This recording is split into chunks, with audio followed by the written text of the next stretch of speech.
ನಮಸ್ಕಾರ ವೀಕ್ಷಕರೇ. ದೇಶದ ಇತಿಹಾಸದಲ್ಲಿ ಕಂಡು ಕೇಳರಿಯದ ಅತ್ಯಂತ ದೊಡ್ಡ ದುರಂತ ಸಂಭವಿಸಿಬಿಟ್ಟಿದೆ. ದೇಶದ ಇತಿಹಾಸ ಅಂತ ನೋಡಿದ್ರಾಗ ಎರಡನೇ ಅತಿ ದೊಡ್ಡ ದುರಂತ ಹೇಳಲಾಗ್ತಾ ಇದೆ. ಕಾರಣ ನಿನ್ನೆ ನಡೆದಂತಹ ಗುಜರಾತ್ನ ಅಹಮದಾಬಾದ್ನಲ್ಲಿ ವಿಮಾನ ದುರಂತ. 265 ಜನ ಮೃತಪಟ್ಟಿದ್ದಾರೆ, ಹಲವಾರು ಜನ ಗಂಭೀರವಾಗಿ ಗಾಯಗೊಂಡಿದ್ದಾರೆ.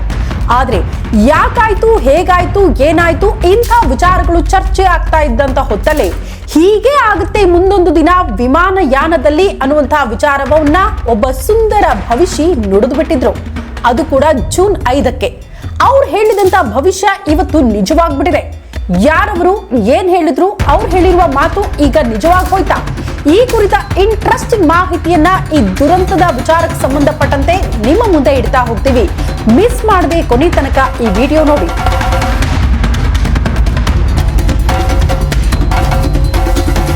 ನಮಸ್ಕಾರ ವೀಕ್ಷಕರೇ. ದೇಶದ ಇತಿಹಾಸ ಅಂತ ನಾವು ಗಮನಿಸಿದಾಗ ಅತ್ಯಂತ ದೊಡ್ಡ ದುರಂತ ಅಂದ್ರೆ ಅದು ಮಂಗಳೂರಿನ ಬಜ್ಪೆಯಲ್ಲಿ ವಿಮಾನ ದುರಂತ ಆಯಿತು. 2010ರಲ್ಲಿ ಅಲ್ಲಿ 150ಕ್ಕೂ ಹೆಚ್ಚು ಜನ ಮೃತಪಟ್ಟಿದ್ರು, ಹಲವರು ಗಂಭೀರವಾಗಿ ಗಾಯಗೊಂಡಿದ್ರು. ಅಂದ್ರೆ ಜಸ್ಟ್ 8 ಜನ ಆ ಪ್ರಯಾಣಿಕರ ಪೈಕಿ ಬದುಕುಳಿದಿದ್ರು. ಅದೇ ದೊಡ್ಡ ದುರಂತ ಅಂತ ನಾವು ದೇಶದ ಮಟ್ಟಿಗೆ ನೋಡಿದ್ವಿ. ಆದ್ರೆ ಅದಕ್ಕಿಂತಲೂ ಘನಘೋರ ದುರಂತಕ್ಕೆ ನಮ್ಮ ದೇಶ ಸಾಕ್ಷಿಯಾಗಿರೋದು ಅದು ಗುಜರಾತ್ನ ಅಹಮದಾಬಾದ್ನ ಅಂತಾರಾಷ್ಟ್ರೀಯ ಏರ್ಪೋರ್ಟ್ನಿಂದ ಕೂಗಳತೆಯ ದೂರದಲ್ಲಿ ವಿಮಾನ ದುರಂತ ಸಂಭವಿಸಿದೆ. 265ಕ್ಕೂ ಹೆಚ್ಚು ಜನ ಮೃತಪಟ್ಟಿದ್ದಾರೆ, ಹಲವರು ಗಂಭೀರವಾಗಿ ಗಾಯಗೊಂಡಿದ್ದಾರೆ. ಪ್ರಮುಖವಾಗಿ ಈ ದುರಂತ ಯಾಕಾಯ್ತು, ಹೇಗಾಯ್ತು, ಏನಾಯ್ತು ಅನ್ನುವಂಥ ಚರ್ಚೆಗಳಾಗ್ತಾ ಇರುವಂತ ಹೊತ್ತಲ್ಲೇ ಈ ವಿಮಾನಯಾನದಲ್ಲಿ ಹೀಗೆ ಆಗುತ್ತೆ ಅಂತ ಇದೇ ಜೂನ್ 5ಕ್ಕೆ ಒಬ್ಬ ಸುಂದರಿ ಭವಿಷ್ಯ ನುಡಿದಿದ್ದಾರೆ. ಅವ್ರು ಏನ್ ಹೇಳಿದ್ರು, ಅವ್ರು ಹೇಳಿದಂತೆ ಈಗ ನಿಜವಾಗಿ ಹೋಯ್ತಾ? ಈ ಅಲರ್ಟ್ ಇದ್ರೂ ಕೂಡ ಯಾಕೆ ಯಾರು ಎಚ್ಚೆತ್ತುಕೊಳ್ಳಿಲ್ಲ? ಇಂಥ ವಿಚಾರಗಳು ಕೂಡ ಈಗ ಕೇಳೋದಕ್ಕೆ ಸಿಗ್ತಾ ಇದೆ. ಆ ಕುರಿತ ಮಾಹಿತಿ ಈ ಎಪಿಸೋಡ್ ನಲ್ಲಿ ಕೊನೆ ತನಕ ವಿಡಿಯೋನ ಮಿಸ್ ಮಾಡದೆ ನೋಡಿ. ಜೂನ್ 5 ಈ ವಿಮಾನಯಾನಕ್ಕೆ ಸಂಬಂಧಪಟ್ಟಂತೆ ಒಬ್ರು ಸುಂದರಿ ಭವಿಷ್ಯ ನುಡಿದಿದ್ರು. ಪ್ರಮುಖವಾಗಿ ಅವರು ವಿಮಾನಯಾನದಲ್ಲಿ ಅತ್ಯಂತ ದೊಡ್ಡ ದುರಂತ ಸಂಭವಿಸುತ್ತೆ, ಯಾರು ಕೂಡ ಕಂಡು ಕೇಳರಿಯದ ರೀತಿಯಲ್ಲಿ ಆ ದುರಂತ ಇರುತ್ತೆ ಅನ್ನುವಂತಹ ವಿಚಾರವನ್ನ ಹೇಳಿರ್ತಾರೆ. ಹಾಗಾದ್ರೆ ಆ ರೀತಿ ಹೇಳಿದವರು ಯಾರು ಅನ್ನುವಂತಹ ವಿಚಾರವನ್ನ ಕೂಡ ಗಮನಿಸೋಣ.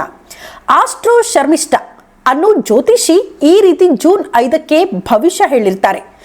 ಭವಿಷ್ಯವನ್ನ ಅಂದ್ರೆ ತಮ್ಮ ಎಕ್ಸ್ ನಲ್ಲಿ ಅದನ್ನ ಪೋಸ್ಟ್ ಮಾಡಿರ್ತಾರೆ, ವಿಮಾನಯಾನದಲ್ಲಿ ಹೀಗೊಂದು ದುರಂತ ಸಂಭವಿಸುತ್ತೆ ಅಂತ. ಪ್ರಮುಖವಾಗಿ ಈ ಶರ್ಮಿಷ್ಠಾ ಜ್ಯೋತಿಷಿ ಇದ್ದಾರಲ್ಲ, ಇವರು ಮುಂಬೈ ಮೂಲದವರು, ಓದಿದ್ದು ಇಂಜಿನಿಯರಿಂಗ್. ಆದ್ರೆ ಇವರು ಆಯ್ಕೆ ಮಾಡಿಕೊಂಡಿದ್ದು ಮಾತ್ರ ಭವಿಷ್ಯ ಹೇಳೋದನ್ನ. 8 ವರ್ಷಗಳ ಕಾಲ ವೈದ್ಯಕೀಯ ಜ್ಯೋತಿಷ್ಯ ಅಭ್ಯಾಸವನ್ನ ಕೂಡ ಈ ಜ್ಯೋತಿಷಿ ಶರ್ಮಿಷ್ಠಾ ಅವರು ಮಾಡಿದ್ದಾರೆ. ಜೂನ್ 5ಕ್ಕೆ ತಮ್ಮ ಎಕ್ಸ್ ನಲ್ಲಿ ಒಂದು ಪೋಸ್ಟ್ ಅನ್ನ ಕೂಡ ಇವರು ಹಾಕ್ತಾರೆ. ಪ್ರಮುಖವಾಗಿ ನಾನು ಈ ವರ್ಷ ಬಹಳ ಗಾಢವಾಗಿ ಭವಿಷ್ಯವನ್ನ ಹೇಳ್ತಾ ಇದ್ದೀನಿ, ಈ ವರ್ಷ ವಿಮಾನಯಾನದಲ್ಲಿ ದೊಡ್ಡ ದುರಂತವಾಗುತ್ತೆ ಅಂತ ಪೋಸ್ಟ್ ಹಾಕಿರ್ತಾರೆ. ಈ ಪೋಸ್ಟ್ ಮಾಡಿದ ಜಸ್ಟ್ 7 ದಿನದ ಅಂತರದಲ್ಲಿ ಇಂಥದ್ದೊಂದು ದುರಂತಕ್ಕೆ ನಮ್ಮ ದೇಶ ಸಾಕ್ಷಿಯಾಗಿ ಹೋಗಿದೆ. ಹಾಗಾಗಿ ಈಗ ಇದೇ ಜ್ಯೋತಿಷಿ ಸುಂದರಿ ಶರ್ಮಿಷ್ಠಾ ಅವರು ಹೇಳಿರುವಂತಹ ಭವಿಷ್ಯ ನಿಜವಾಯ್ತಲ್ಲ ಅನ್ನುವಂತಹ ವಿಚಾರಗಳು ಸೋಷಿಯಲ್ ಮೀಡಿಯಾದಲ್ಲಿ ಸಖತ್ ಚರ್ಚೆ ಕೂಡ ಆಗ್ತಾ ಇದೆ. ಬರೀ ಇದು ಒಂದೇ ವಿಚಾರಕ್ಕೆ ಸಂಬಂಧಪಟ್ಟಂತೆ ನಿಜವಾಗಿ ಹೋಯ್ತಾ ಅವರ ಭವಿಷ್ಯ ಅಲ್ಲ, ಈ ಹಿಂದೆಯೂ ಕೂಡ ಹಲವಾರು ಬಾರಿ ಹಲವಾರು ವಿಚಾರಕ್ಕೆ ಸಂಬಂಧಪಟ್ಟಂತೆ ಈ ರೀತಿ ಭವಿಷ್ಯಗಳನ್ನ ಹೇಳಿದಂತ ಶರ್ಮಿಷ್ಠಾ ಅವರ ಮಾತುಗಳು ನಿಜವಾಗಿದೆ ಅನ್ನುವಂತಹ ವಿಚಾರಗಳನ್ನ ಕೂಡ ನೆಟ್ಟಿಗರು ಪ್ರಸ್ತಾಪ ಮಾಡ್ತಿದ್ದಾರೆ, ಚರ್ಚೆ ಮಾಡ್ತಿದ್ದಾರೆ. ಬಟ್ ಗುಜರಾತ್ನ ಈ ಅಹಮದಾಬಾದ್ನ ಅಂತಾರಾಷ್ಟ್ರೀಯ ವಿಮಾನ ನಿಲ್ದಾಣದಿಂದ ಟೇಕ್ ಆಫ್ ಆಗಿ ಜಸ್ಟ್ 5 ನಿಮಿಷದಲ್ಲಿ ವಿಮಾನ ದುರಂತಕ್ಕೀಡಾಗುತ್ತೆ ಅಂದ್ರೆ ಯಾರು ಕೂಡ ಊಹೆ ಮಾಡಿರ್ಲಿಲ್ಲ. ಪ್ರಮುಖವಾಗಿ ಕಣ್ಣು ಮುಚ್ಚಿ ಕಣ್ಣು ಬಿಡೋದ್ರೊಳಗಡೆ ವಿಮಾನ ಟೇಕ್ ಆಫ್ ಆಗುತ್ತೆ. ಜಸ್ಟ್ 600 ಅಡಿ ಎತ್ತರಕ್ಕೂ ಕೂಡ ವಿಮಾನ ಹಾರಿರಲಿಲ್ಲ, ಅಷ್ಟೊತ್ತಿಗೆ ಪತನವಾಗುತ್ತೆ. ಜಸ್ಟ್ ವಿಮಾನದಲ್ಲಿದ್ದ ಪ್ರಯಾಣಿಕರು ಮಾತ್ರ ಮೃತಪಟ್ರ ಅಲ್ಲ, ಅದೊಂದು BK ಹಾಸ್ಟೆಲ್ ಮೇಲೆ ಪತನ ಆಗಿರೋದ್ರಿಂದ ಹಾಸ್ಟೆಲ್ ನಲ್ಲಿದ್ದಂತಹ ಮೆಡಿಕಲ್ ವಿದ್ಯಾರ್ಥಿಗಳು ಊಟ ಮಾಡ್ತಾ ಇದ್ರಂತೆ ಆ ಸಮಯಕ್ಕೆ. ಅಂದ್ರೆ ನಿನ್ನೆ ಮಧ್ಯಾಹ್ನ 1:36 ಈ ಘಟನೆ ಆಯ್ತಲ್ಲ, ಆ ಹೊತ್ತಿಗೆ. ಸೊ ಆ ವಿದ್ಯಾರ್ಥಿಗಳು ಸೇರಿದಂತೆ ಇಲ್ಲಿ ತನಕ 265 ಜನ ಮೃತಪಟ್ಟಿದ್ದಾರೆ.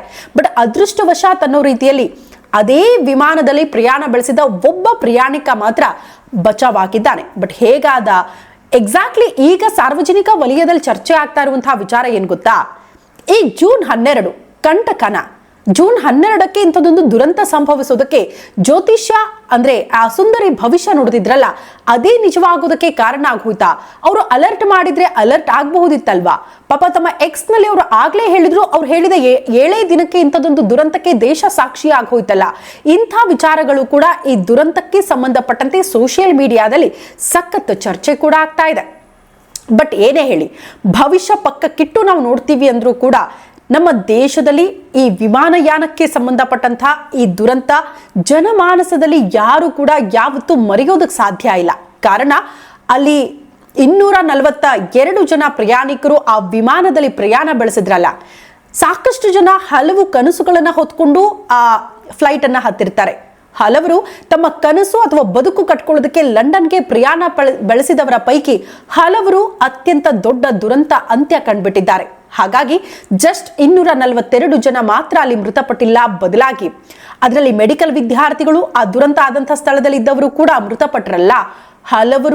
ಹಲವಾರು ರೀತಿಯಲ್ಲಿ ಕನಸು ಕಂಡವರು, ಬದುಕಿ ಬಾಳಬೇಕಾದವರು, ಜೀವನ ರೂಪಿಸ್ಕೊಳ್ಳೋದಕ್ಕೆ ಲಂಡನ್ಗೆ ಪ್ರಯಾಣ ಬೆಳೆಸಿದವರು, ಏನೇನೋ ಕನಸುಗಳನ್ನ ಹೊತ್ತಿ ವಿಮಾನ ಹತ್ತಿದವರು ಎಲ್ಲರೂ ಕೂಡ ಅತ್ಯಂತ ದೊಡ್ಡ ದುರಂತ ಅಂತ್ಯ ಕಂಡಿದ್ದಾರೆ.